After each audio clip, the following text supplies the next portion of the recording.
por el cual debíamos de llegar a otras situaciones de integración política mucho más deseables y preferidas por todos.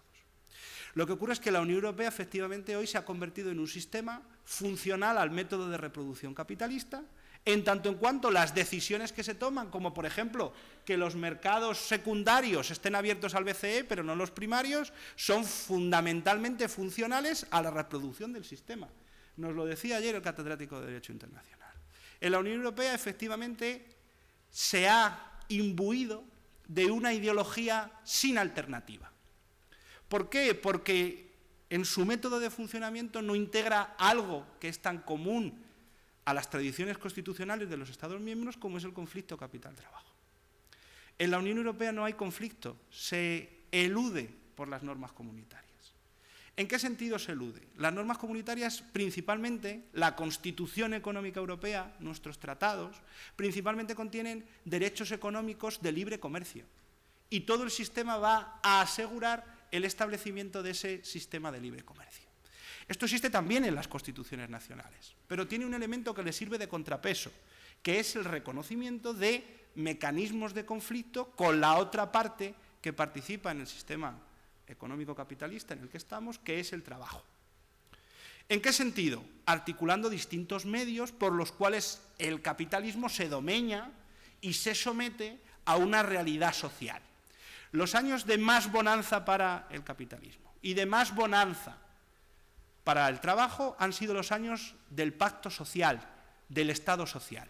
El Estado social aparece a finales de los 50, periodo de entreguerras, y tiene una época dorada hasta los 70, donde efectivamente el Estado sirve como resolución al conflicto económico subyacente entre esas dos partes del capitalismo, articulando sistemas que permiten una cierta redistribución de la riqueza y que legitiman intrínsecamente al sistema. Es decir, las constituciones del Estado social lo que nos permitían era una bonanza generalizada a través de unos salarios altos, unos impuestos significativos, una activación del comercio a través de esos. Y desde los 70 en adelante nos encontramos con una crisis de ese Estado social que efectivamente margina, ¿sí?, cae, repercute sobre el trabajo. Y en la Unión Europea los elementos conflictuales capital-trabajo desaparecen. No están, ¿sí?, no se reconocen. Y es un déficit constitucional del sistema. Nosotros no podemos tener estados sociales y democráticos de derecho, artículo 1 de la Constitución, viviendo en un sistema compatible, porque no lo es, liberal democrático como es el de la Unión Europea, o liberal pretendidamente democrático. ¿Por qué? Porque los sistemas efectivamente llegan a conflictos irresolubles, como los que nos encontramos en la actual crisis. En la actual crisis hay un retroceso de los derechos sociales en los Estados-nación, que es donde están reconocidos constitucionalmente, porque efectivamente el otro sistema constitucional nos dice que eso es disfuncional al método de reproducción económico que está garantizando. De tal manera que llegamos a una esquizofrenia. Los Estados-nación no pueden efectivamente realizarse como Estados sociales en tanto en cuanto la Unión Europea no les permite ningún tipo de realización en ese estilo. ¿Sí? Bien. 6 distancias he puesto yo encima de la mesa.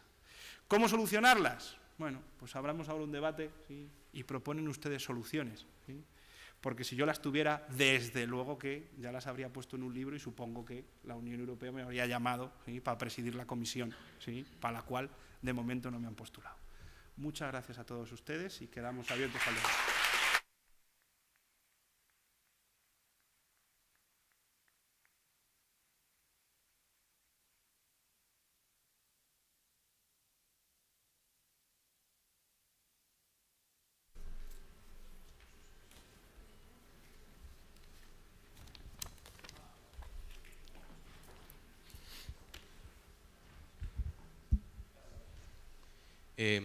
Cuando estaba hablando de lo que es el pueblo, me ha venido a la cabeza un autor que usted mismo me recomendó hace tiempo, es Carl Schmitt, que decía que un pueblo se define por los enemigos que tiene.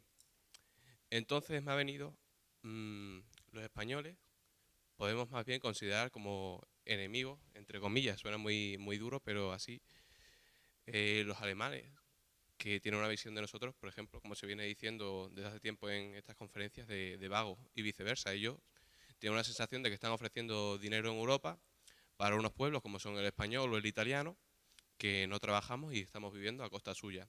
¿Esto no podría ser una distancia añadida entre los ciudadanos y la Unión Europea? ¿Por qué vamos a pertenecer nosotros a un grupo que hay gente que piensa de nosotros que somos vagos y lo piensan por sistema? ¿O por qué van a pertenecer ellos cuando están dando dinero a gente que, según ellos, no lo merece? Bien, es que esto se explica de forma muy sencilla, ¿sí? Alemania no da dinero gratuitamente a España, ¿sí? Alemania nos traspasa fondos en el seno de la Unión Europea porque efectivamente esto le es funcional para extender sus empresas multinacionales alemanas. Los coches que fundamentalmente circulan por el territorio nacional son coches alemanes, ¿sí? Y si no, con matriz en Alemania. Y de la misma manera en muchos ámbitos de la economía, ¿sí? De tal manera que una de las cosas que hay que contarles a los alemanes es que esto no es caridad, ¿sí? De ninguna manera, es solidaridad. Acordaros de esa frase, esto solo se hará por medio de una solidaridad de hecho. Y ya que nos estamos metiendo tanto con los alemanes, yo voy a romper una lanza en favor de los alemanes, ¿sí? Yo leo autores alemanes que efectivamente son muy críticos con la forma en la que Alemania está conduciendo la crisis. Son muy críticos con la señora Merkel, que espera durante unos meses a que haya elecciones en Alemania antes de poner en marcha el rescate a Grecia, ¿sí? Porque el rescate a Grecia se podía haber puesto en marcha en cuestión de segundos. Pero a Merkel no le interesa y entonces espera un poquito más, ¿sí?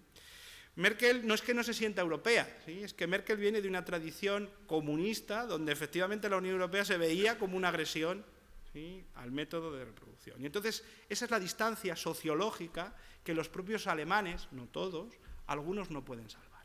De todas maneras, también te digo, hay autores alemanes como Beck o como el propio Habermas que critican que Alemania, que es la que toma las decisiones en última instancia, no se quiere hacer responsable de las mismas. Y efectivamente este es un discurso que también se está extendiendo en Alemania. Nosotros somos la potencia principal, nosotros somos el motor, nosotros tenemos una responsabilidad con la integración y tenemos una responsabilidad histórica. ¿Qué ocurre? Igual que contaba antes que en España las nuevas generaciones no se sienten responsables del pasado, las nuevas generaciones alemanas no se sienten responsables del pasado nazi, la Segunda Guerra Mundial, para nada, ¿sí? Pero efectivamente hay que contarles que la bonanza de su economía, que no es tal, también es una economía con muchos parches, está basada en el establecimiento de unos mercados privilegiados donde pueden colocar efectivamente sus mercancías y servicios. Por otra parte, ¿sí?, lo que no podemos actuar en España, no podemos hacerlo de ninguna manera, es un discurso victimista. Nos llaman lo que fuera. No, no, no. Aquí no nos llaman ni nos dejan de llamar, ¿sí? En España, efectivamente, se han cometido serios desmanes que tenemos que corregir. Y esto es una cosa que también ha pasado en Alemania, ¿sí? Si nosotros observamos la historia alemana, lo que nos damos cuenta es que en Alemania lo que se ha impuesto es una determinada manera de hacer las cosas que funciona, que era la de Prusia. Prusia se impone al resto de estados alemanes y introduce en ellos una forma de hacer las cosas, ¿sí? Nos puede parecer mejor o peor, ¿sí? En este momento nos encontramos con una prusianización de Europa. Los alemanes nos están diciendo qué es lo que tenemos que hacer. Y esta cosa de que en Europa somos vagos los del sur y tal, viene de antiguo, ¿sí? Si tú lees la ética protestante del capitalismo, ya te lo cuenta ahí el señor Weber, que efectivamente hay unos señores que se despiertan por la mañana pensando cómo ganar más dinero y hay otros señores que se despiertan por la mañana pensando cómo ganar lo justo para pasárselo bien. Pero esto es lo bonito de Europa, ¿sí? Porque lo bonito de Europa es unidos en la diversidad, ¿sí? Y efectivamente nosotros podríamos también entrar en estos dimes y diretes con Europa. Vienen muchos alemanes jubilados a vivir a la Costa del Sol, les vamos a echar al mar. No, ¿sí? No caigamos en estos nacionalismos a través de estereotipos, porque efectivamente es lo que tenemos que superar. Ni en España somos todos vagos, ni todos los alemanes trabajan, ¿sí?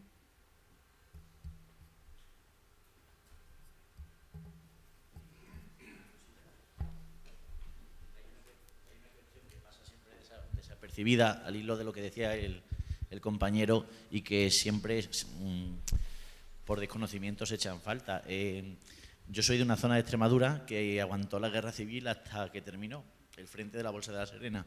Si dais un paseo por el frente de la Bolsa de Serena, con detector de metales, como yo hago a veces, o sin detector de metales, está sembrado de bombas, trincheras, tal, bombas que se fabricaron en Alemania. Esas bombas liquidaron aquí una generación de gente que, y precisamente sus hijos, cuando tuvieron edad de trabajar, se fueron a Alemania a construir Alemania.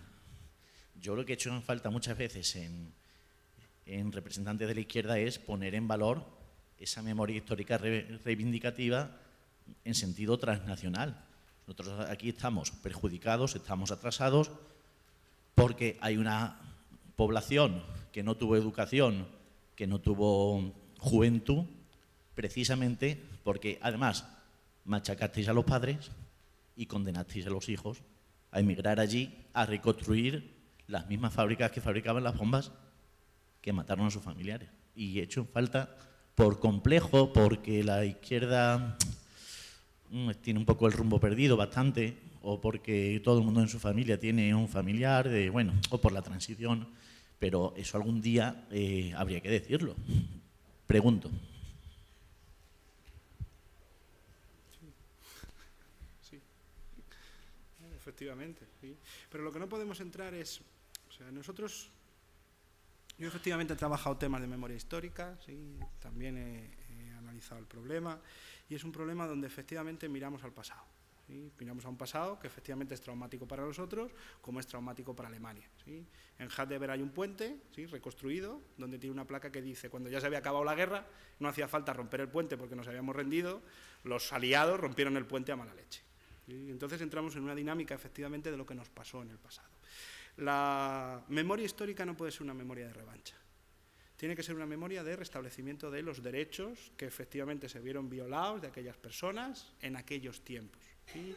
Pero eso no nos puede en ningún modo privar de mirar hacia el futuro, porque entonces la memoria histórica no se convertiría efectivamente en una cuestión a resolver, sino en un lastre. En Europa precisamente lo que queremos es, o lo que se debe es, tener esa memoria histórica presente, pero para reconocerle los derechos a quien le toque y no volverla a repetir. ¿Sí? O sea, el fin principal de la Unión Europea es que no se vuelva a repetir una deflagración, un conflicto en Europa de este cariz. ¿Se ve?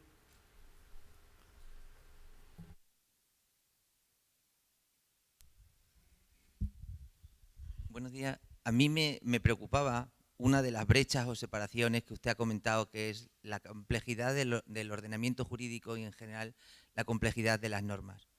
En primer lugar, me gustaría saber algún tipo de soluciones que vea usted, y le voy a comentar una reflexión personal. Normalmente, la crítica es legítima, incluso aceptada por las instituciones de la Comisión Europea, porque han recibido muchas críticas al respecto e intentan mejorar con todo un movimiento de legislar mejor. Pero a mí me parece que se haga lo que se haga, una norma jurídica tiene una base jurídica muy compleja para todos los ciudadanos que es insalvable.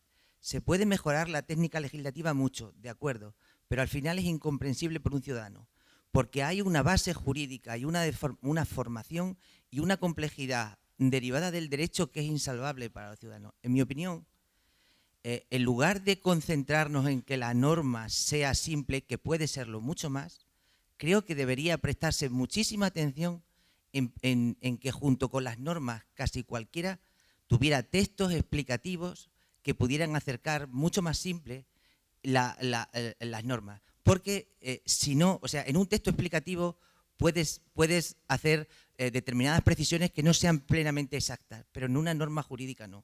Muchas gracias. Completamente de acuerdo. Para eso están las exposiciones de motivos, por ejemplo, de las leyes, ¿sí? Pues las exposiciones de motivos tan inmensas que tienen las normas europeas. Ahí intentan explicar todo y se sigue sin entender. Claro, pues entonces hay un déficit que es que los propios políticos europeos, los propios órganos que toman las decisiones, tienen que hacerse entendibles para sus ciudadanos. Pero no es la norma. Es muy difícil a través de una norma, ¿no cree?